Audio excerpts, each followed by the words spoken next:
Innal hamdalillah nahmaduhu wa nasta'inuhu wa nastaghfiruhu wa nastahdihi wa na'udzu billahi min shururi anfusina wa sayyiati a'malina. May yahdihillahu fala mudilla lahu wa may yudlilhu fala hadiya lahu. Ashhadu an la ilaha illallah wahdahu la syarika lahu wa ashhadu anna Muhammadan 'abduhu wa rasuluhu alladzi la nabiyya ba'dahu. Subhanaka la ilma lana illa ma 'allamtana innaka antal alimul hakim. Amma ba'd, kaum muslimin, kaum muslimat, sidang salat maghrib dan isya Masjid Darul Ihsan rahimakumullah. Alhamdulillah, tak henti-hentinya kita bersyukur atas karunia yang Allah berikan kepada kita, nikmat yang tak terhingga yang Allah selalu kucurkan kepada kita, sehingga kita semua berada dalam keadaan sehat. Kita duduk dalam majlis yang mulia ini, belajar agama Allah, tafaqquh fid din, karena indikasi orang-orang yang diinginkan Allah kebaikan adalah Allah berikan kepadanya kemudahan untuk belajar agama. Nabi kita sallallahu alaihi wasallam bersabda, "Man yuridillahu bi khairan yufaqihu fid din." Barang siapa yang Allah inginkan baginya kebaikan, maka Allah faqihkan dia dalam bidang agama. Kata faqih, faqihu fid din itu Allah berikan pemahaman, Allah berikan kemudahan, Allah berikan jalan untuk bisa faqih dalam agama. Karena ini mahal harganya kaum muslimin. Orang kalau beribadah kepada Allah berdasarkan ilmu itu tidak senilai dengan orang yang beribadah kepada Allah tanpa ilmu. Orang abid beribadah, ahli ibadah, waktu-waktunya selalu diisi dengan ibadah, namun dia tidak memiliki ilmu yang cukup dengan itu, dengan ibadah yang dilakukannya. Ada orang alim beribadah dengan ilmu yang dia pelajari, dengan ilmu yang dia miliki, dia beribadah kepada Allah. Maka sungguh orang yang beribadah dengan ilmu tidaklah sama dengan orang yang beribadah tanpa ilmu. Maka kita sangat dianjurkan oleh Rasul sallallahu alaihi wasallam untuk selalu duduk dan belajar dalam majlis ilmu. Nabi sallallahu alaihi wasallam sampai mengatakan, talabul ilmi faridatun ala kulli muslim. Menuntut ilmu wajib bagi setiap muslim. Bahkan Nabi sallallahu alaihi wasallam di dalam banyak hadis menghasung kita untuk senantiasa belajar, untuk senantiasa menggunakan waktu kita untuk belajar agama Allah Subhanahu wa taala. Ya, mudah-mudahan ya waktu yang seperti ini, keindahan dan ketenangan kita dapatkan dalam majlis ilmu selalu kita rasakan dan selalu kita rindukan dalam kehidupan kita. Amin ya rabbal alamin. Salat dan salam kita sampaikan kepada junjungan alam Nabi kita Muhammad sallallahu alaihi wasallam. Semoga kita semua mendapatkan syafaatnya di hari kiamat kelak. Kaum muslimin rahimakumullah, pada kesempatan yang berbahagia ini kita akan melihat dua ayat di dalam surat An-Nisa ayat 34 dan 35. Surat An-Nisa ayat 34 dan 35. Ayat ini kalau boleh kita sampaikan adalah ayat yang berbicara tentang rumus agar rumah tangga kita berjalan dengan baik. Karena ketika rumah itu dikendalikan dengan baik, dikendalikan dengan ilmu, ada imam, ada makmum. Kalau kita tadi salat maghrib, ada imam yang mengimami kita. Selesai sampai salat, gerak kita mengikuti imam, maka akan terasa indah dan aman, enak. Begitupun rumah tangga. Kalau imamnya jelas, makmumnya yang dipimpin jelas, tidak tertukar antara imam dengan makmum. Nah, kehidupan kita hari ini kaum muslimin, ketika rumah tangga berjalan tanpa ada imam, atau mungkin imamnya berjalan dengan tanpa berfungsi dengan baik, maka seakan rumah tangga itu tanpa terasa kemana arah dan perjalanannya. Ibarat nahkoda yang dia faham tujuannya kemana, dan dia tahu bagaimana harus mengendalikan kapalnya tersebut, maka akan terasa nyaman bagi penumpang yang ada di atasnya. Ilmu yang dimiliki oleh seorang nahkoda adalah sebuah jaminan kenyamanan, keselamatan bagi penumpang. Ya Pak ya. Kalau nahkodanya tahu bagaimana cara menggunakan, kemudian cara mengarahkan kalau seandainya ada angin yang kencang menghadang atau ombak yang tinggi yang menghantam kapalnya, maka dia tahu bagaimana cara mengendalikannya. Maka ketika rumah tangga ini, bahkan kita sering sampaikan, rumah tangga itu ketika orang menikah kita sebut selamat menempuh hidup baru, atau selamat menjalani bahtera rumah tangga. Memang bahtera itu akan selalu ada gelombang. Ada gelombang yang kencang, ada gelombang yang sedang. Ada gelombang yang membuat orang yang ada di atas kapal itu berteriak kencang, ada gelombangnya hanya sekedar untuk melambung-lambungkan kapal itu. Begitupun dengan rumah tangga. Bahtera rumah tangga, ada kalanya gelombang yang hadir dalam rumah tangga kita itu besar, Pak. Ada kala rumah tangga yang hanya berjalan normal seperti biasa. Alhamdulillah. Semoga kita semuanya termasuk orang-orang yang menjalani rumah tangga ya tanpa goncangan-goncangan yang berarti.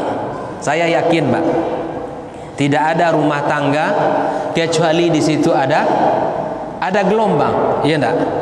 Jujurlah kita masing-masing. Tidak ada rumah tangga yang kita jalani bersama dengan keluarga kita kecuali di situ ada gelombang-gelombangnya.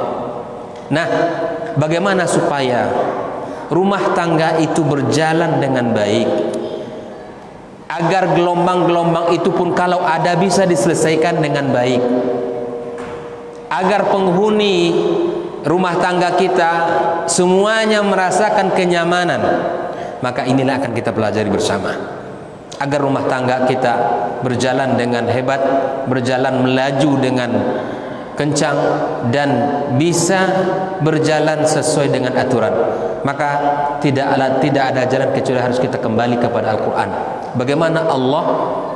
Bagaimana Al-Quran memberikan kepada kita panduan agar masing-masing dari kita ini bisa menyelamatkan diri dan keluarganya ketika gelombang itu hadir. Baik, kaum muslimin, kaum muslimat rahimakumullah. Silakan dibuka Al-Quran kalau antum punya ya. Allah Ta'ala berfirman, Ar-rijalu qawwamuna 'alan nisa. Ayat 34 dari surat An-Nisa. Ar-rijalu qawwamuna 'alan nisa. Ar-rijal itu artinya apa? Kaum laki-laki. Rijal, kaum laki-laki. Allah sebutkan apa tugasnya laki-laki ini. Ini ayat bicara tentang keutuhan rumah tangga tadi. Rumus agar rumah kita selamat, rumus agar rumah kita ini menjadi rumah yang menghadirkan kebaikan. Allah katakan di sini, Pak, ini untuk tugas kaum laki-laki. Ar-rijal. Apa fungsi rijal di sini? Ar-rijal maksud di sini adalah para suami. Qawwamuna 'alan nisa. Kalau kita lihat terjemahan Al-Quran kita itu, maka kita akan dapatkan maknanya pemimpin. Ini benar. Namun apakah makna qawwam itu hanya pemimpin? Maka kita harus belajar kembali kepada kitab-kitab para ulama. Di antaranya kitab-kitab lughah, kitab-kitab bahasa. Ternyata makna ar-rijalu qawwamun itu tidak hanya sekedar pemimpin, Pak. Makanya kita lihat Yang pertama, ar-rijal itu disifati Allah dengan amal dengan tugas qawwam 'ala nisa, atas wanita. Paling tidak ada 4 atau 5 makna yang terdapat pada qawwam itu. Pertama, baik itu qawwam dibaca dengan fathah qafnya atau dibaca dengan kasrahnya, qiwam. Kalau kita lihat buka kamus bahasa Arab, itu kita dapatkan cara bacanya 2. Bahkan di dalam ilmu qiraat saja juga kita dapatkan. Baik. Makna yang pertama dalam makna qawwam itu adalah dia adalah al-amud. Dia adalah sebagai tiang. Apa maksudnya sebagai tiang? Bahwa suami itu sebagai sandaran yang kuat yang menjamin keselamatan berjalannya rumah tangga. Itu Pak. Suami itu fungsinya tidak hanya sebagai pemimpin, tetapi dia sebagai tiang yang kokoh, pilar yang tegak kuat, yang akan menjamin kenyamanan orang yang bersandar. Siapa mereka? Istri dan anak-anaknya. Makanya hari ini kalaulah seandainya para suami berfungsi dengan baik, dia sebagai sandaran. Seperti apa sandaran yang kokoh itu? Dia tempat bercurhat dan berceritanya keluarga. Kalaulah istri Pak punya masalah, ceritanya keluar, diumbar melalui media sosial atau cerita kepada teman-teman yang lamanya, ini berarti sudah hilang salah satu sifat daripada qawwamnya laki-laki. Pastikan setiap masalah kita, maka kita yang menyelesaikan dan kita sebagai tempat curhatnya. Saya pernah mengadakan penelitian Pak di pasca sarjana, bahwa tingkat terjadinya perceraian tidak hanya disebabkan oleh kemiskinan ekonomi, tetapi ketika urusan rumah tangga sudah diceritakan kepada orang lain, sudah diumbar kisah ini, kesulitannya, kemudian kesedihannya kepada orang lain, maka disitulah saatnya masuk orang ketiga. Kemudian akan hancurlah rumah tangga itu. Maka kalau ada istri kita yang ingin cerita kepada kita tentang urusan anak, pendidikan anak kita, tugas anak kita, atau masalah rumah tangga kita, mungkin uang yang kita belanjakan tidak cukup, atau anak kita susah sekali dia belajar, kalau ada istri kita datang curhat tentang anak kita, sambut Pak. Itulah saatnya kita hadir sebagai orang yang menjadi tempat sandarannya. Karena hari ini banyak sekali para suami yang hampir mereka memahami tugasnya cuma mencari nafkah saja. Urusan mendidik anak, susahnya mengawal hafalan anak, susahnya mendidik ilmu anak, itu seakan-akan tugas siapa? Tugas istri. Hilangnya hari ini nilai-nilai pendidikan kita disebabkan ketidakfahamannya antara suami istri. Dia merasa pendidikan itu cukup kepada istri saja. Bahkan banyak sekali dalam fenomena kehidupan kita, ya, yang mendaftarkan, bahkan yang memilih sekolah untuk anak itu istri. Bahkan yang mendaftarkannya istri. Kalau nanti menerima rapor, istri pergi. Bayar SPP, istri yang bayarkan. Bahkan ketika ada masalah pun yang datang istri yang siap dipanggil oleh kepala sekolahnya. Ini terjadi Pak dalam kehidupan kita.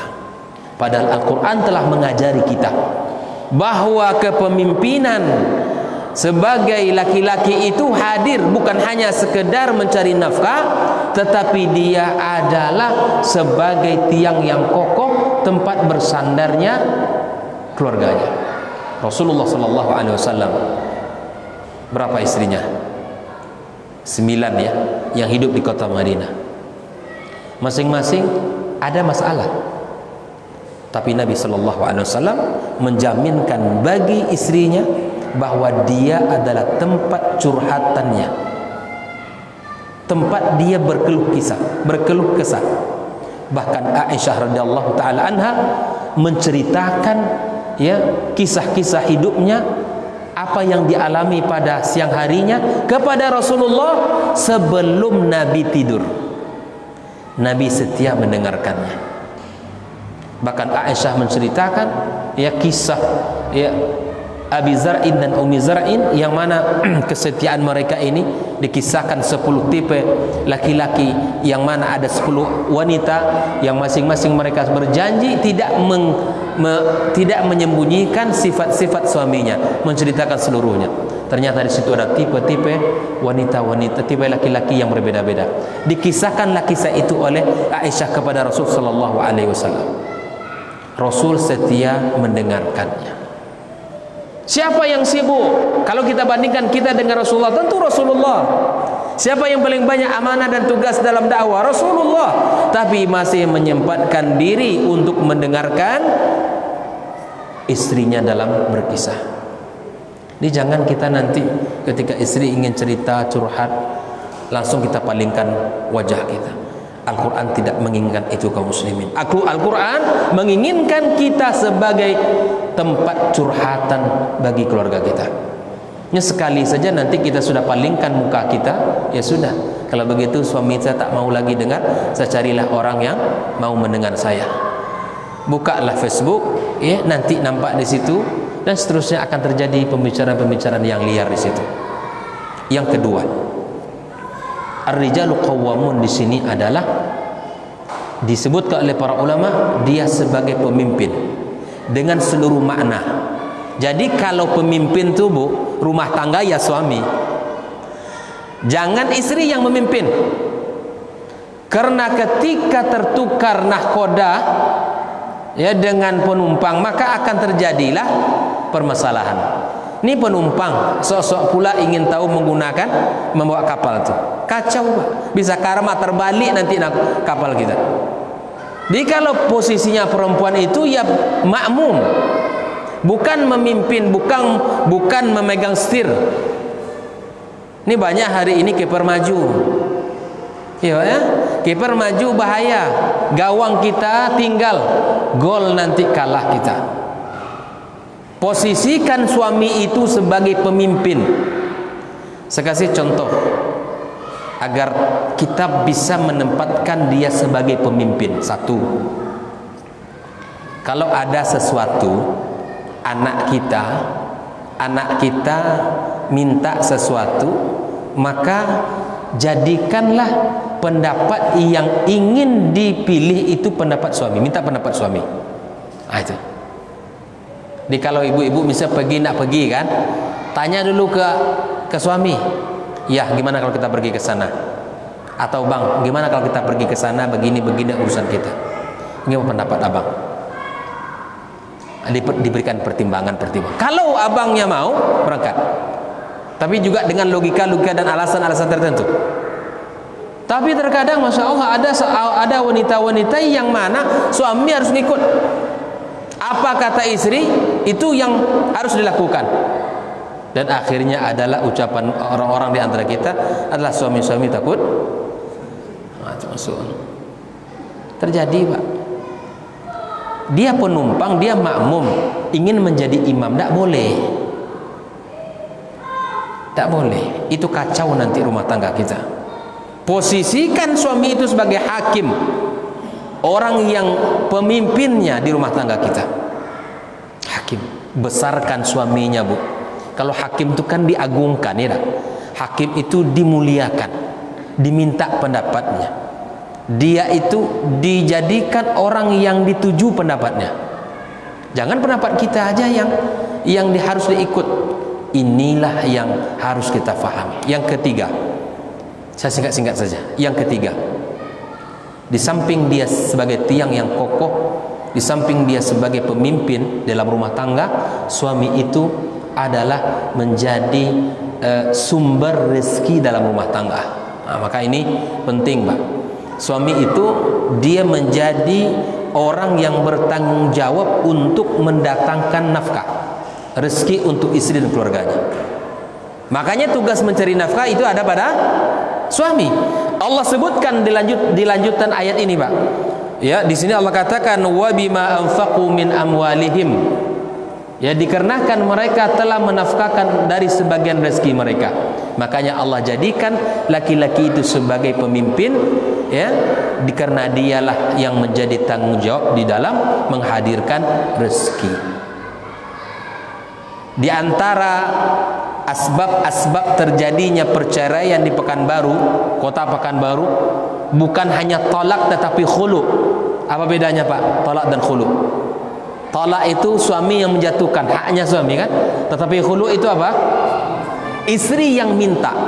Ternyata data yang saya dapatkan di 2018 itu, yang paling banyak di kota Pekanbaru ini adalah khulu. Perempuan minta cerai. Nabi melarang perempuan minta cerai kalau tanpa ada alasan syar'i. Tak boleh wanita minta cerai kepada suaminya kalau dia tidak memiliki alasan-alasan syar'i. Di antara sebab terjadinya khulu adalah di mana perempuan-perempuan, wanita-wanita lebih banyak dia memiliki penghasilan dari laki-laki. Bahkan gaji perempuan lebih besar dari gaji laki-laki. Gaji istrinya lebih besar dari gaji suami.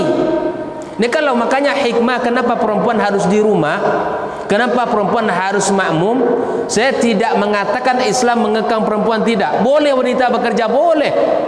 Boleh wanita punya uang, boleh. Tetapi ketika Allah katakan waqarna fi buyutikunna, itu banyak hikmah.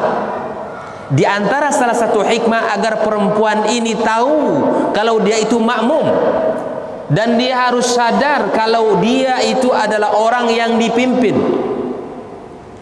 Bagaimana kondisi rumah tangga kalau nanti dia sudah bekerja, sibuk pula dia dari suaminya, ditambah lagi dengan penghasilannya lebih besar.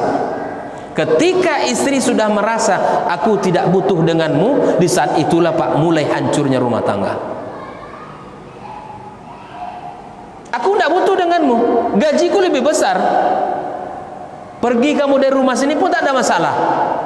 Aku yang beli rumah ini, aku yang belikan mobil kendaraan ini. Semua akan diungkapkannya. Makanya Allah suruh wanita itu waqarna fi buyutikunna, agar dia sadar bahwa dia itu makmum. Itulah hikmahnya syariat kalau dijalankan, Pak. Kalau kita taat dan patuh kepada aturan Allah, akan selamat kita. Tapi ketika syariat ini tidak dipegang dengan baik, maka disitulah saat kehancuran umat ini. Di saat istri tidak lagi butuh dengan suami, mulailah sedikit demi sedikit dia akan mulai membangkang kepada suami. Suami minta buatkan teh, buatlah sendiri.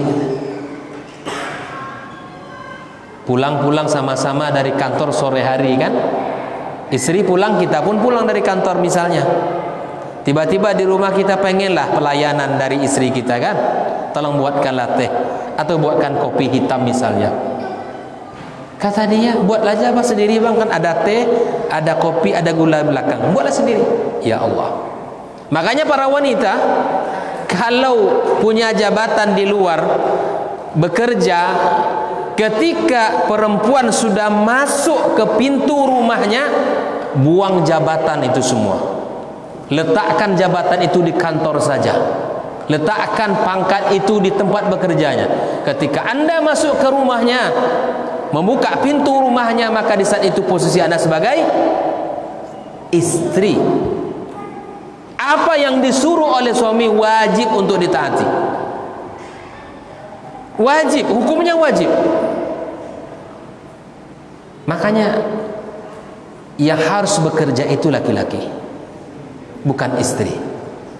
Bukan istri.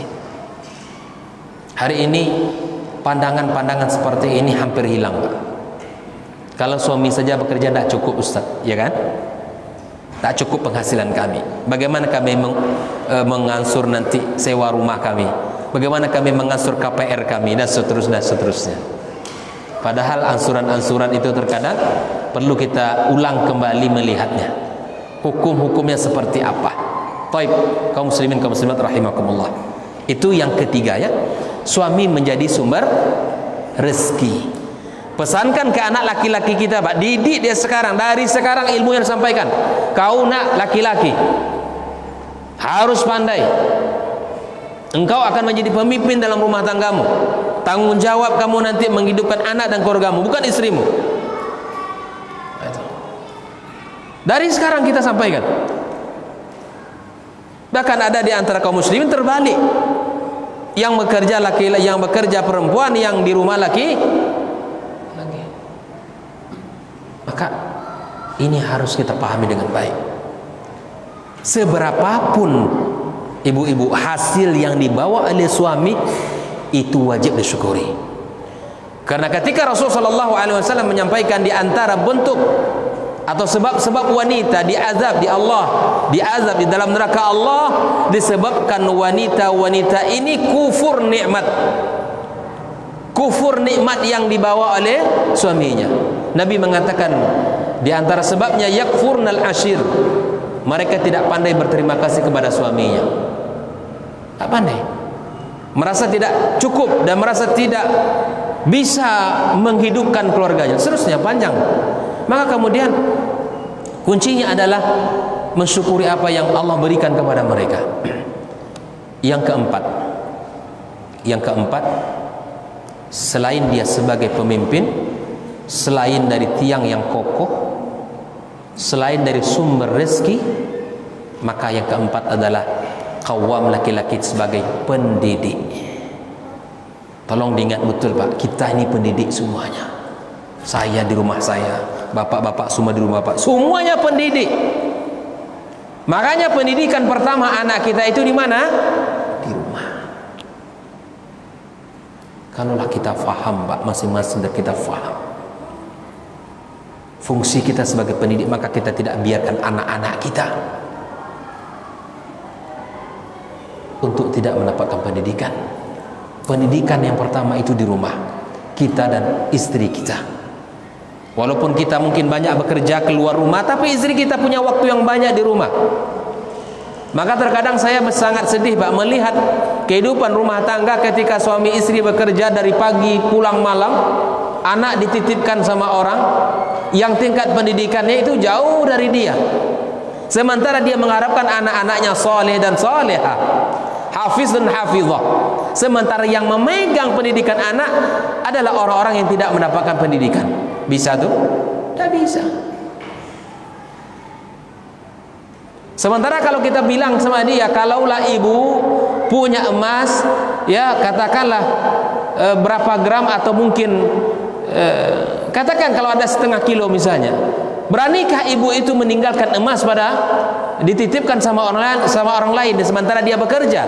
Tidak mungkin. Nah, sementara anak ini jauh lebih besar, jauh lebih berharga dan bernilai daripada hanya sekedar emas itu. Karena anak adalah aset dunia akhirat.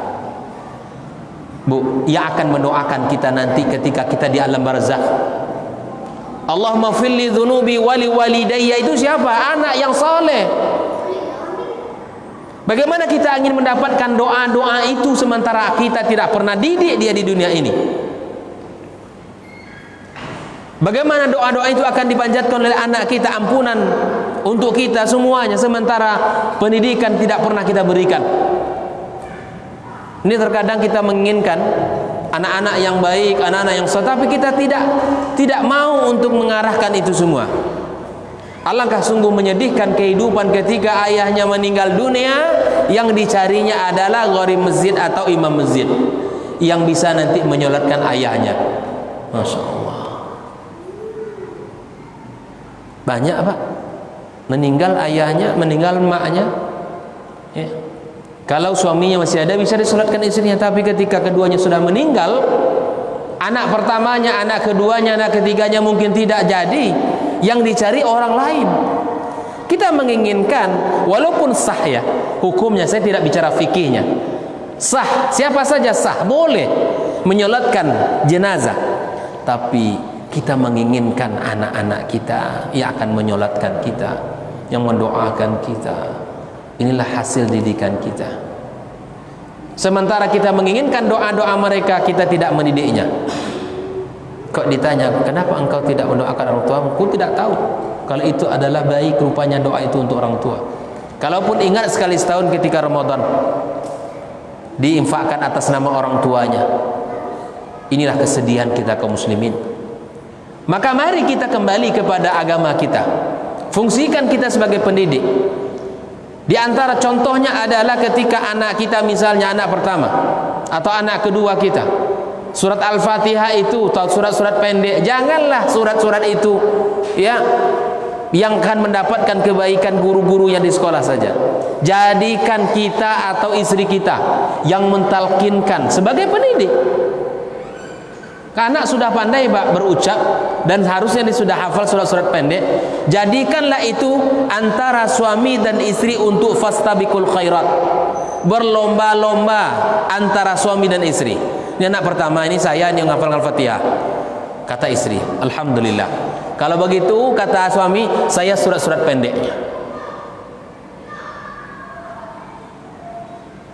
Ketika nanti anak kita sudah pandai sholat, sudah balik dia, bayangkan betapa banyak pahala yang ibu dapatkan. Berapa huruf dalam surat Al-Fatihah itu dia akan pakai terus dalam sholatnya 5 kali dalam sehari semalam, ditambah sholat-sholat sunnah. Itu kebaikan, amal jariyah, pahala yang tak pernah terputus. Pernahkah kita membayangkan itu dalam kehidupan rumah tangga sebagai fungsi ayah, sebagai pendidik, sebagai fungsi ibu, sebagai pendidik? Pernahkah kita membayangkan itu adalah kebaikan yang tak akan pernah terputus? Surat Al-Fatihah yang kita talqinkan, anak kita baca dalam sholat kita sepanjang ayatnya, kebaikan ibu akan terus mengalir selama ayat itu dibaca oleh anak kita. Anak kedua juga demikian. Kalau istri kita surah Al-Fatihah mengajarkan anak pertama, maka kita anak keduanya fastabiqul khairat, untuk menanam benih-benih kebaikan di akhirat kelak melalui mengajarkan anak-anak kita surat-surat pendek. Ini anak kita dari alif bata, guru MDA juga yang ngajarkan. Kami tak tahu Ustaz, mungkin kita tidak tahu, tapi paling tidak kita huruf alif bata itu tahu kita. Kenalkan kepada anak kita di rumah. Jangan semuanya diserahkan ke gurunya, karena pendidikan utama itu bukan di lembaga, di rumah. Lembaga itu sebagai mitra yang akan membantu kita, karena kita orang tua yang terbatas ilmunya, maka ilmu-ilmu dasar hendaknya anak itu tahu di mana? Di rumah. Fungsikan rumah sebagai al-madrasatul ula. Jadikan dia sebagai lembaga pendidikan pertamanya.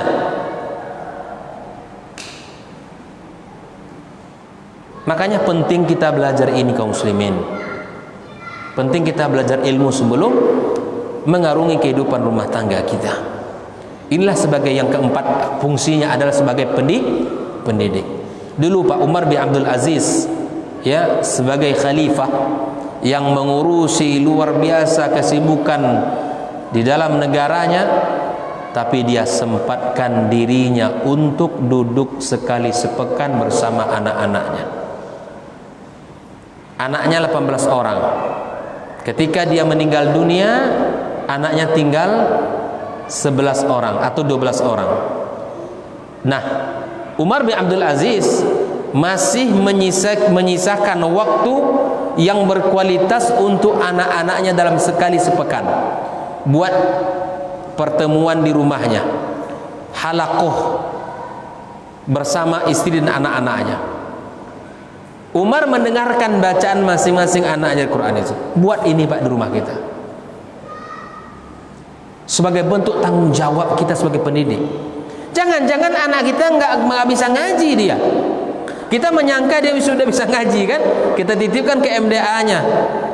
Ternyata anak kita belum nggak bisa ngaji. Ini musibah. Ini musibah.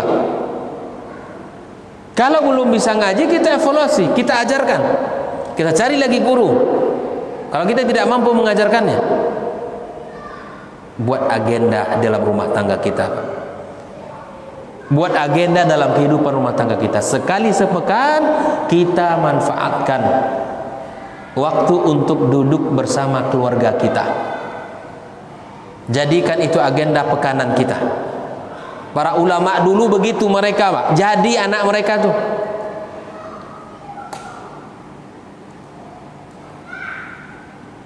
Duduk kita dengan keluarga bukan hanya dalam urusan makan minum saja. Ngumpulnya kita terkadang hanya makan minum, jalan-jalan, belanja, tapi tidak pernah duduk dalam kebersamaan ilmu. Mari kita evaluasi mana yang paling banyak kebersamaan kita dengan anak-anak kita. Kebersamaan dengan ilmu ada enggak? Ataukah kebersamaan hanya dalam urusan dunia saja? Maka sekali waktu ya kita cobalah buat jadwal ya, keluar bersama keluarga kita. Nanti subuh ya, kalau kita ingin merubah suasana ya pindah-pindahlah, misalnya Ahad besok atau Sabtu besok atau Ahad besok ya, misalnya kita pergi ke masjid mana, carilah masjid yang di situ ya ada keramaian, kemudian di situ ditegakkan salat, kemudian ada kajian. Misalnya cari masjid Darapanam ini yang habis subuhnya ada kajian. Ada masjid di UK sana, Riyadul Jannah, ya Ustaz ya. Setiap Ahad itu ada kajian. Duduk kita di situ misalnya. Dengarkan kajian ilmu, kita suami di depan, istri belakang, anak-anak kita bersama kita. Habis kita kajian, pergi kita bersama-sama. Pulang ya, mungkin kalau kita ingin mampir dulu di sebuah tempat, bisa kita sarapan sama keluarga. Indah, Pak. Cobalah buat itu. Kita diskusikan kajian ilmu itu apa dengan istri kita. Di kebersamaan kita tidak hanya pada urusan dunia saja, tapi dia juga dalam urusan agama dan akhirat kita. Azan. Baik. Keberapa tadi itu? 4 orang ya. Baik. Yang pertama adalah tiang yang kokoh. Yang kedua adalah sebagai pemimpin, hakimnya, yang pembesarnya. Kemudian yang ketiga adalah sebagai sumber rezeki dalam kehidupan rumah tangga. Yang keempat sebagai pendidik. Nah, yang paling terakhir ini agak berat sedikit. Mudah diucapkan tapi susah dilakukan bagi yang susah, tapi mudah bagi yang Allah mudahkan. Kata para ulama kita termasuk Al-Imam Al-Qurtubi, di antara tugas qawwam itu adalah menghadirkan istrinya ke rumah. Ini yang payah ketika menikah sama-sama sudah sudah punya pekerjaan di luar. Nah, di antara makna qawwam itu dia mampu menghadirkan fungsi istrinya ke rumah. Paham maksudnya, Pak? Kalau istrinya itu sama-sama keluar dengan suaminya, pergi pagi, pulang sore, bahkan pulang malam, di antara makna qawwam itu dia mampu menjadikan yang keluar hanya laki-laki, yang menjaga anak adalah tapi memang tidak mudah. Mudah bagi yang Allah mudahkan insyaallah, tapi sulit bagi yang belum mendapatkan taufik dari Allah Subhanahu wa taala. Indah. Makanya kehidupan kita kalaulah antara makmum dengan imam tadi itu sejalan, itu enak. Yang makmum sadar dengan tugasnya, yang imam pun sadar dengan tugasnya. Makmum ikut imam, imam sebagai pemimpin penuhilah tugas-tugasnya dengan baik. Karena Nabi SAW mengatakan kullukum ra'in wa kullukum mas'ulun an ra'iyatihi. InsyaAllah ini baru belum sampai 1 ayat lagi. Nah, ini cara-cara nih. InsyaAllah kita sambunglah nanti ya, pekan bulan depan. Ini baru ar-rijalu qawwamuna 'alan nisa. Belum lagi dibahas ayat berikutnya ya. Penjabarannya perlu panjang memang, tapi insyaallah taala ya, mudah-mudahan waktu kita bisa gunakan bulan depan insyaallah. Lama lagi bulan depan ya, awal bulan depan. Ya. Ayat bima faddalallahu ba'dhum ala ba'd ini belum kita pelajari. Wa bima anfaqu min amwalihim belum kita sampaikan. Itu masing-masing memiliki makna. Ayat fassalihatu qanitatun hafizatun lil ghaibi bima hafizallah pun ada makna-maknanya. Insyaallah ya, semoga Allah berikan kesehatan kepada kita semua, dan semoga Allah berikan kemudahan untuk duduk dalam majelis ilmu yang mulia ini. Ajaklah saudara kita ya dan istri kita, kalau bisa suami istri hadir. Yang kalau kita yang menjelaskan ke istri kita nanti payah juga. Nah, kalian sama-sama mendengar di sini kan, macam mana kajian kita tadi, di mana rasanya. Nah, kalau kurangnya di istri perbaiki, kalau kurangnya di suami benahi. Itulah manfaat majelis ilmu, sama-sama kita mendengar. Nanti pulang-pulang dari sini kita sampaikan ke istri. Nah, abanglah jadi ustaz lah. Baru sekali duduk dan setelah jadi ustaz lah. Payah pula kita nanti kan. Nah, itu dia ajak istri kita, ibu-ibu ajak suaminya, mula ngaji ya Wak. Yuk ngaji kita tentang hukum keluarga, fikih keluarga. Ya, untuk sholat saja, untuk umroh saja, untuk haji saja kita berjam-jam, berhari-hari belajar tentang manasik haji dan umroh.